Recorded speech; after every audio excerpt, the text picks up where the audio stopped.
కథామంజరి April 2026 శ్రావ్య సంచికకు స్వాగతం. నేటి కథ ప్రయోజనం. రచన వి రాజారాం మోహన్ రావు గారు. స్వరం సమ్మెట ఉమాదేవి.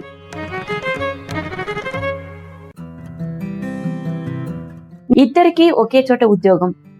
నెల కాదు, 2 నెలలు కాదు, 3 ఏళ్లుగా కలిసి ఉంటున్నారు. అలా ఉంటున్నారని ఇద్దరి ఇళ్ల వాళ్ళకి తెలుసు. ఇద్దరికీ పెళ్ళైతే కాలేదు గాని బాహాటంగా అన్ని రకాలుగా భార్యాభర్తల్లాగే ఉంటున్నారు. ఇద్దరూ కలిసే ఉంటున్నా ఇద్దరి మనసులు ఒకలా లేవు.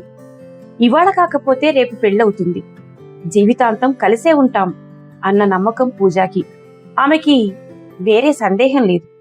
కానీ రవి మనసు అలా లేదు. పూజే సర్వస్వం కాదతనికి.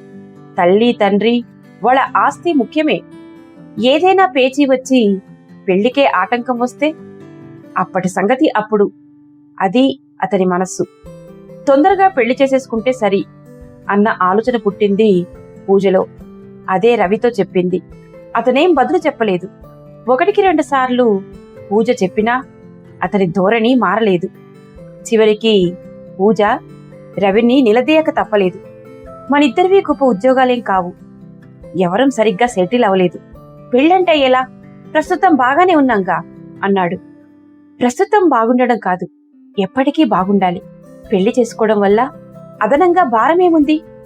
పిల్లల విషయంలో జాగ్రత్తగానే ఉన్నాంగా, అలాగే ఉంటాం అంది పట్టుదలగా పూజ. ఇంకేమనాలో తోచనట్టు సరే చూద్దాంలే అన్నాడు రవి. అంతే తప్ప సరైన సమాధానం చెప్పలేదు. రాను రాను పూజకి పట్టుదల పెరిగింది. తరచుగా పెళ్లి ప్రస్తావనే తీసుకురావటం మొదలెట్టింది. ఇద్దరి మధ్య ఆ విషయం గొడవలకి కారణమైంది. తరచుగా గొడవ, సుఖం కరువైంది. ఏ ప్రసక్తితో సంభాషణ జరిగినా చివరికి పెళ్లి మీదకే రావటం తీవ్రమైన తగు. ఇంట్లో చాలదన్నట్టు ఆ గొడవ ఆఫీస్ దాకా పాకింది. చాటింగ్లో ఇదే గొడవ. ఇద్దరి మనసులు చికాకుమయం అయిపోయాయి. గత 3 రోజులుగా మరీ ఎక్కువై ఇద్దరూ కిందికి వచ్చి సెక్యూరిటీ దగ్గర కీచులాట ఆరంభించారు. సెక్యూరిటీ వాళ్ళు వీళ్ళిద్దరినీ గమనిస్తూనే ఉన్నారు. ఆ రోజు బాగా విసుగ్గా ఉన్నాడు రవి. పూజ పోరు పడలేక, అసలు నిన్నెప్పటికీ పెళ్లి చేసుకోను, నీ దిక్కుల చోట చెప్పుకో అని గట్టిగా అరిచాడు. దిమ్మెరపోయింది పూజ. ఎప్పటికైనా పెళ్లి జరుగుతుందని తప్ప అసలు చేసుకోను అంటాడన్న ఊహ కూడా లేదు. పెళ్లి చేసుకోకపోతే ఎలా? అన్నేళ్ల అనుబంధం, అనుభవం, శారీరక బంధం, తీపి అనుభవాలు, అదే జీవితం అనుకున్న గాఢ భావన, ఇవన్నీ లేకుండా బతకగలదా? బతికినా ఆ బతుకులో ఏముంటుంది? నీరసించిపోయిన దానిలాగా నెమ్మదిగా, అయితే ఎప్పటికీ చేసుకోవా అని అడిగింది.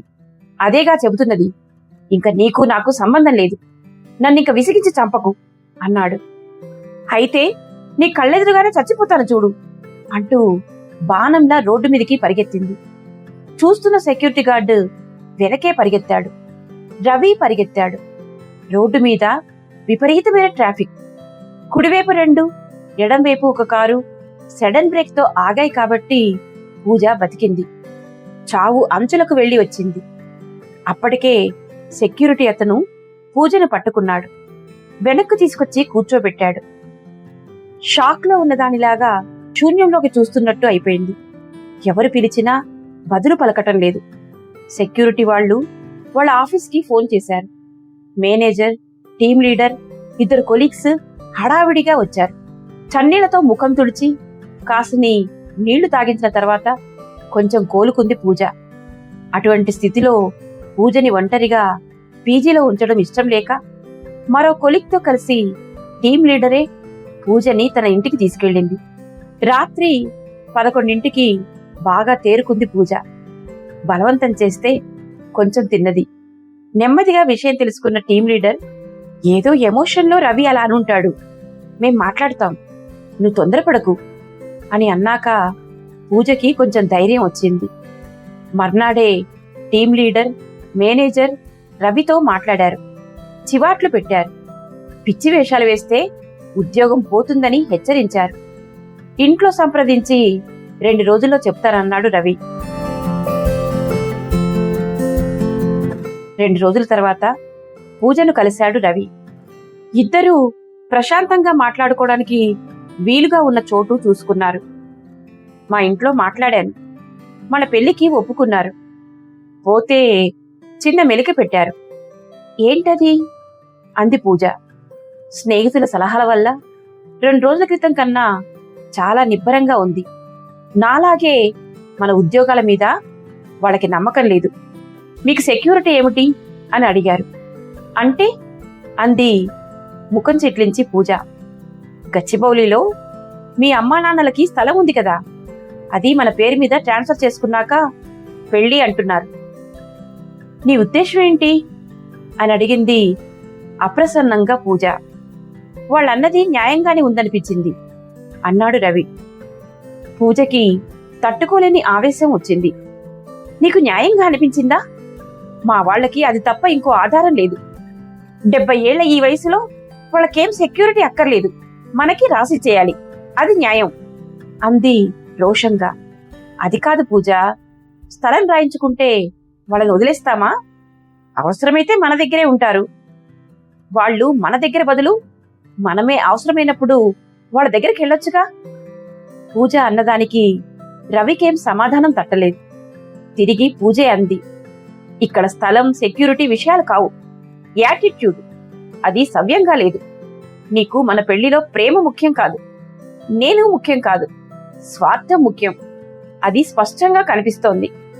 పరస్పరం నిజమైన ప్రేమ, ఒకరికి కొంచెం కష్టం కలిగితే విలవిలలాడే మరొకరి మనసు, జీవితమంతా కలిసి ఉండాలన్న ఆశల పునాది, అది పెళ్ళంటే. అంతేకాని ఇలాంటి పెళ్లి కోసం కాదు నేను తహతహలాడింది. నువ్వు నన్ను పెళ్లి చేసుకోనక్కర్లేదు. కాదు, నిన్ను నేను చేసుకోను. నిజమైన ప్రేమను గుర్తించటం చాలా కష్టం. చాలా మంది అమ్మాయిలు పొరపడతారు నాలా. ఇంకా అదే పొరపాటును కంటిన్యూ చెయ్యను. పెళ్ళంటే నీకో ప్రయోజనం, కానీ నాకు జీవితం. I'm sorry. Okay, by.